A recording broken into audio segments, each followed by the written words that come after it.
You know, in the past on this show, we've covered iconic action sequences, we've covered adventure movies, but one thing that I have been dying to delve deeper into is iconic comedy. When we did Ghostbusters, we covered a mostly action-oriented scene, but that movie is so funny that people will remember it forever. And as is the case for today's episode, where we break down an iconic scene from one of the funniest movies ever made, Dumb and Dumber. I like it a lot. I cannot even explain to you guys the amount of times I have seen this movie. I love it so much. To me, it's probably in the top 3 Jim Carrey performances ever. Yeah! I read you. Now, just about every scene of this movie is iconic on its own. Every gag and every little thing that they do really stands out and is quite memorable, but today we're going to be breaking down a scene that's not only memorable because of the comedy, but also memorable because of this. That's right, folks. Today we are going to be looking at those iconic tuxedos and breaking down one of the funniest scenes in the movie, and that is the Aspen Ball. So I hope you guys are ready to laugh, because I know I sure am. I'm here with JoBlo Originals, and you are watching Scene Breakdown.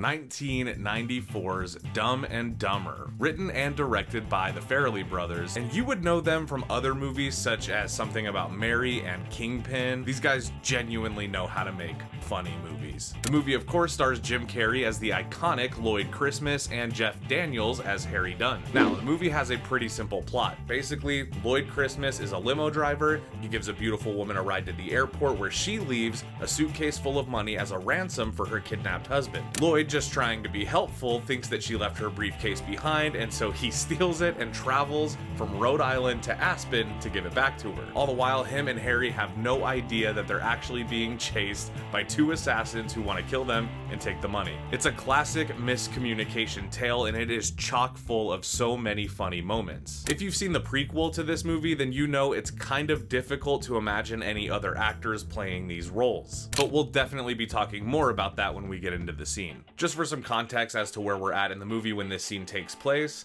Harry and Lloyd have just made it to Aspen, where they're gonna meet Mary and give her back her briefcase. However, one night they accidentally break the briefcase open and discover that it is full of cash. There you go. Thank you, sir. There you go. Thank you, sir. There you go. They decide that they're gonna spend as much of the money as they want, and they'll just replace it all with IOUs. Now, this is kind of one of their first appearances after finding all of the money, and they got dressed up to go to a ball. I love this scene so very much, so let's just get into it.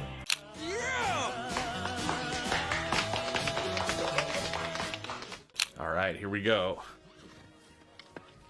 Thanks, Barn. There you go. There you go.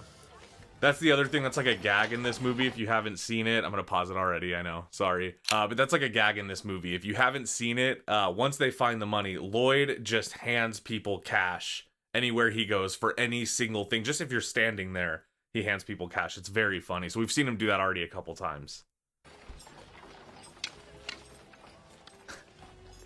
Those suits are so great. Hey, comment below if you've ever done that for Halloween, or if you know somebody who has gone as that for Halloween. I would love to know. I think about it every year. Okay.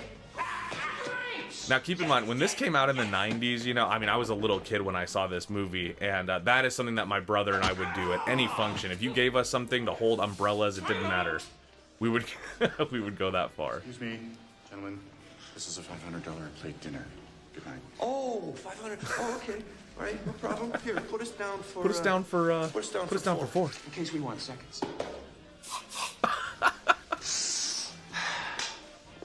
That's another gag. You see it a couple times in the movie. This movie is very good at doing funny, subtle, repeat gags where the same joke will happen over and over again. But it gets increasingly funny because these two, for all intents and purposes, are complete fish out of water. They don't fit in anywhere. They stand out everywhere they go.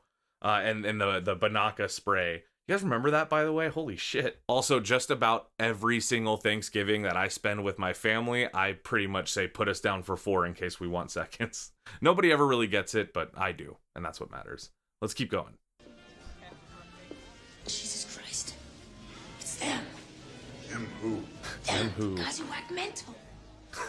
So, just for some more context, I gotta pause it one more time. Just for some more context, they accidentally killed one of the assassins. A guy named Mental, one of the assassins, they pick him up as a hitchhiker, and his plan is for them to pick him up, and then they're gonna follow them and then kill them. But before that can happen, they stop to get a bite to eat at a diner. They don't know this guy has an ulcer. They put some really hot peppers in his food. He eats it and he dies on the spot after they give him rat poison instead of his medication.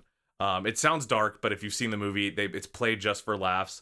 And so now people are aware of who they are, but they're not aware of who they are to these people. And that's what makes it funny. Sophistication, and we're in like a dirty shirt. The top hats are so... You just see the cane like whipping fun bags on that as they're walking. They're just whipping it up. Eat her liver with some Farver beans and a nice bottle of Chianti. So Jim Carrey, you know, they obviously did their little Silence of the Lambs bit there. That Hannibal Lecter impression is pretty good, but also Jim Carrey, this is not the only time he's done that. When he was in Ben Stiller's The Cable Guy, he also does a Hannibal Lecter impression. It's very similar, so saw him do that a couple of times. And speaking of Ben Stiller, now would be a good time to mention that Ben Stiller was originally offered the role of Lloyd. So before it was Jim Carrey, it was almost Ben Stiller. And then after Ben Stiller didn't want it, they offered it to Eddie Murphy. And after Eddie Murphy didn't want it, they offered it to Mike Myers. Now, the role of Harry was always meant to be a little bit more grounded, and before it was Jeff Daniels, who the Farrellys did not want in this movie. They had him on set for like a week before they let him shoot anything with Jim Carrey. They wanted to make sure they kept him only in shots where they could replace him if needed. And the plan was to maybe replace him with Rob Lowe or Gary Oldman. So just imagine that when you're watching this scene. Hey, bartender, 2 martinis, please. Every single movement, you know, is so awkward. The Aspen look- Preservation they Society look so is the world's stupid. foremost defender of 23 endangered species.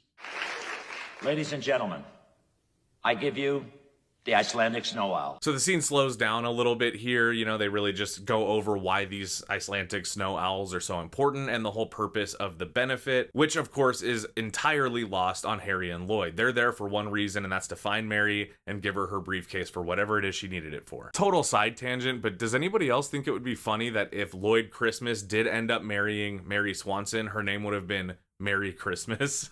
Flourish once more. Thank you again, and enjoy your evening.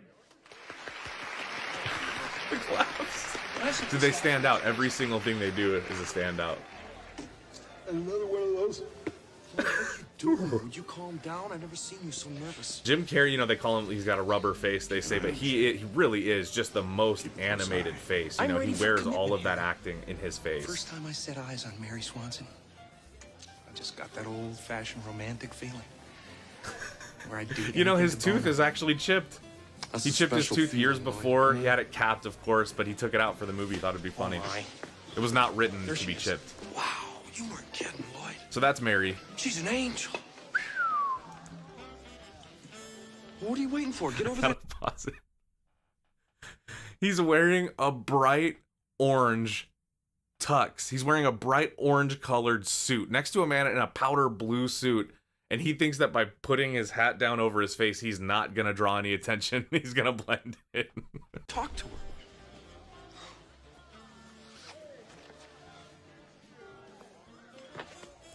It's so good. You know, Dustin Hoffman loves this movie. It's like a known thing. And he called Jim Carrey specifically to praise the on-screen chemistry between Lloyd and Harry. He called Jim Carrey and was like, I've never seen a more genuine friendship. And this scene was the scene that he referenced. Wait, I have an idea. Why don't you go over You go over. and introduce yourself? That way, you can build me up so I won't have to brag about myself later. Tell her I'm rich and I'm good looking. Do you guys know how old Lloyd and Harry are supposed to be in the context of this movie? I would guess mid-30s maybe is what they're supposed to be, but Okay, look at this. He's acting like he's 15. I'm gonna hang by the bar. Put out the vibe. Okay. His idea of putting on the vibe, by the way, is very cool, and I would encourage all of us to try that the next time you're at the bar and you're looking to get some attention. Just hang back against the bar real cool like that. Now, for anybody that had any doubts about whether or not Jeff Daniels could do the comedy that this movie required, I think the dialogue he has with Mary right here is probably the best example that he can handle very funny, very dry humor. It's so good. Listen to this. Nice set of hooters you got there. The owls. They're beautiful. The owls are beautiful. He's so serious. His face is so straight. Are you a bird lover? Me? Oh, no. Well, I used to have a parakeet. But now my main area of expertise is canines. Dogs, to the layperson. The way he jerks his head towards her. It's gotta be so uncomfortable. I love dogs too. Rob Lowe couldn't have So done how this. are I you- love Rob Lowe. He couldn't have Oh, done this. I've trained them. Bathed them, clipped them. I've even bred them. Oh, really? Any unusual breeding? No, mostly just doggy style. You know, this movie is in AFI's top 100 funniest American films, and I think stuff like that is why. I also heard in an interview with Bobby Farrelly that like 15% of this movie was completely improv by the actors. And I don't know if this scene is part of that 15%, but there is a very organic and natural awkwardness to it that kind of makes me think this was at least a little bit on the spot, you know? Let's keep it going. One time, we successfully mated a bulldog with a Shih Tzu. What'd they call it? That's weird. Yeah, we called it a bullshit. He couldn't wait to say it. He was laughing before he finished saying that. That is so funny to me. He's still going. Anyway, the real reason I came over here was I gotta introduce you to a buddy of mine. Oh, Mary, I don't believe I've met It gets weirder every time. Well, actually, we haven't been properly introduced. My name is Mary Swanson. Hi, Harry Dunn. Hi. Hi. Nice to meet you. This is my stepmother, Helen. Hi, Harry Dunn. It's fun. Pleasure There's to just a balance that I think Jeff Daniels brings to like being a complete idiot, but he also has a little bit more of a social, you know, comfort than Lloyd does, and it is actually really nice to see. The future movies, the prequel and the sequel, completely lost that dynamic. Anyway, yeah, about my friend. What are you doing tomorrow? I believe that Mary is looking for someone to hit the slopes with. She what? Huh? Helen. It's a very 90s haircut that Mary has, isn't it? Wow. After all, You didn't bring her over? Relax. You're golden. I got you a date with her tomorrow. They offered Jeff Daniels $50,000 to be in this movie, which he took, and he didn't even try to negotiate. His agent said it was a career ender. He didn't care. He wanted to be in the movie. Jim Carrey wanted him in the movie, and he took the $50,000. Jim Carrey was offered $700,000 to be in the movie, and this was around the time that Ace Ventura shot to #1 at the box office, and The Mask. So his number went from $700,000 to $7 million, which was about half of this movie's budget, and that's what he got to be in this movie. Is that insane, or is that insane? But Jim Carrey was the first actor to have 3 #1s in the same year with The Mask, Ace Ventura, and Dumb and Dumber. That's that genuine friendship that Hoffman must have been talking about. And you know who else loves this movie? This is weird. Best man here. Clint Eastwood. You're gonna be my best man here. Earn yourself a seat at the head table, pal. We already got the tuxes. We already got the tuxes.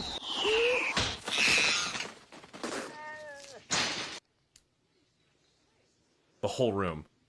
Boy, this party really died.